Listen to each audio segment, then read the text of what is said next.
Alright guys, I figured I would get a lot of people asking about how I made these. All I did was just took the tabletop and I ripped it on the table saw and 4-inch planks, and I cut them off on the miter saw the size I wanted them, and I'll just take the little template maker I made and we will flush it up. And I'll take just regular nail and drive it in the corner just to hold it in place. I'll flush up my bottom and I'll drive it on in. And then all I have to do is go down through here with each one, and I'm taking a 1/8 roll pin punch. I use them on metal pins, so this wood's not going to hurt it at all. I just take and tap each one of them twice, and when you get done, you just set your block of wood up here and use your hammer, pull your nails back out, and what you'll come up with is something like this.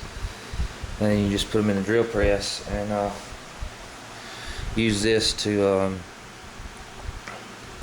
set your Forstner bits in, and that way you'll have all your holes straight, and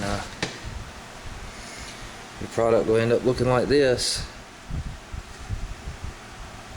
You can see that. This one's I made for 223. I got some 223 casings around here. Took some with me, measure, make sure. See, the 223 cases will fit in there. And I think these are, what am I say? Yeah, I marked them 223. I've got a list of the size bits. I can't remember them off the top of my head. I'll put it in the description below. And then here's one I made for like 30-06.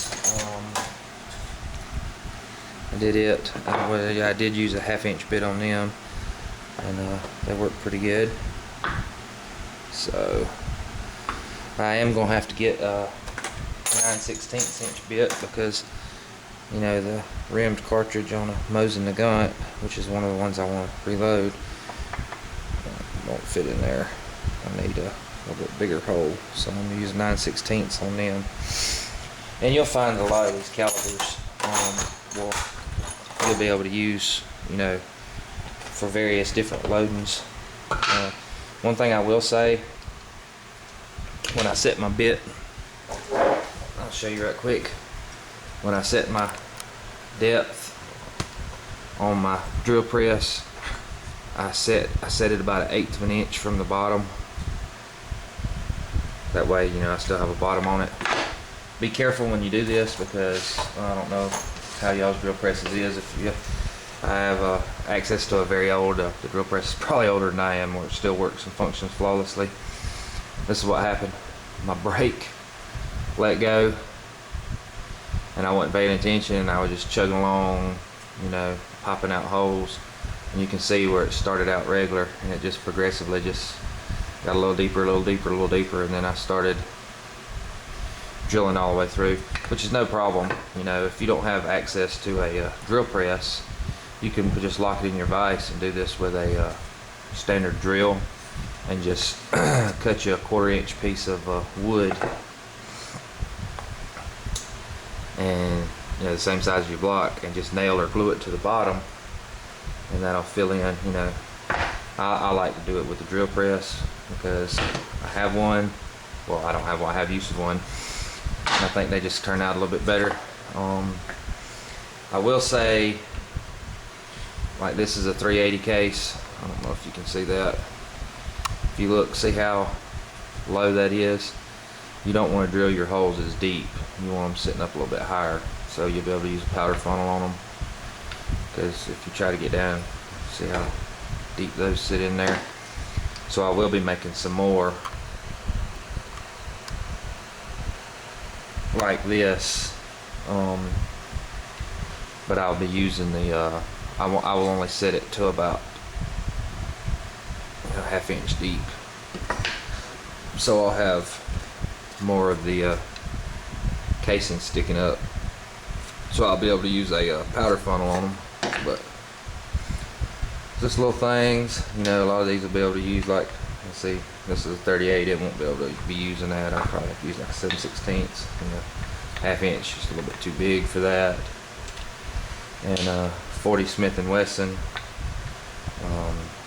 I'll probably use the same as the 38s, and but they won't fit in these.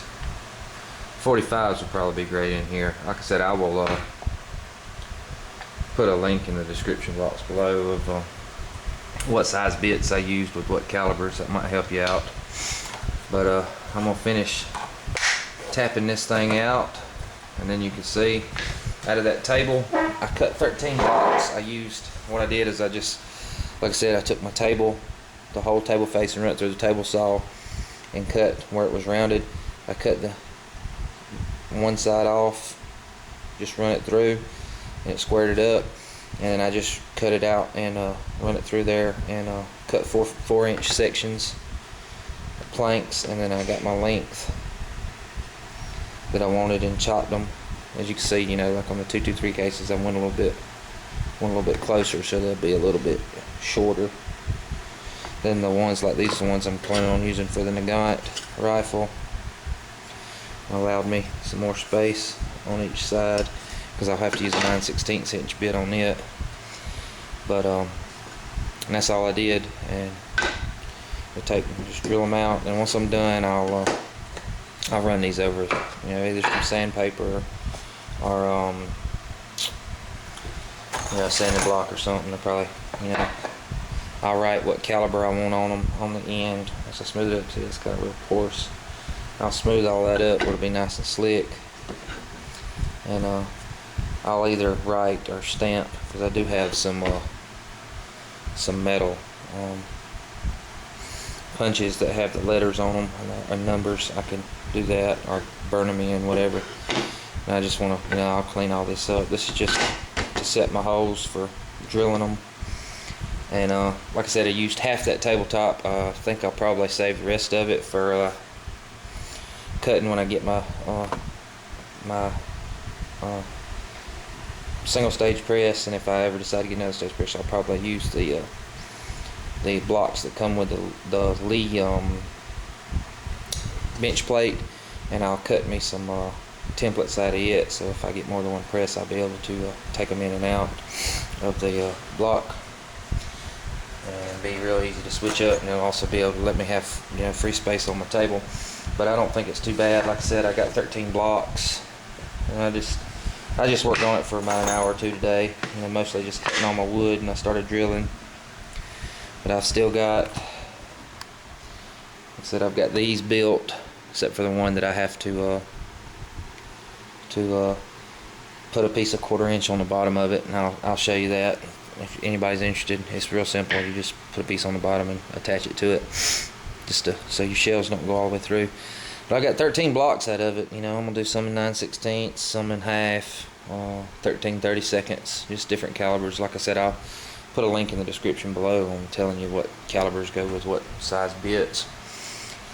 But like I said, half that table, I got 13 blocks out of it.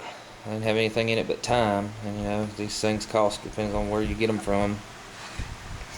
The plastic reloading blocks will cost you, I don't know, between $6 and $10, depends on where you get them from. And then they have the universal ones, and I believe I'll be able to have pretty much anything from a 50.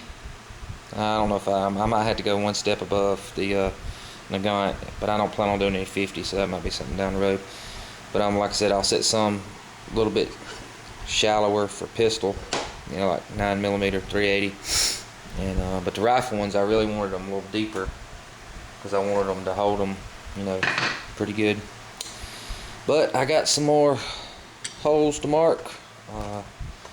If y'all like it, go ahead and find you some old scrap wood and make you some bench blocks. I think they'll turn out pretty nice. Excuse me, reloading blocks.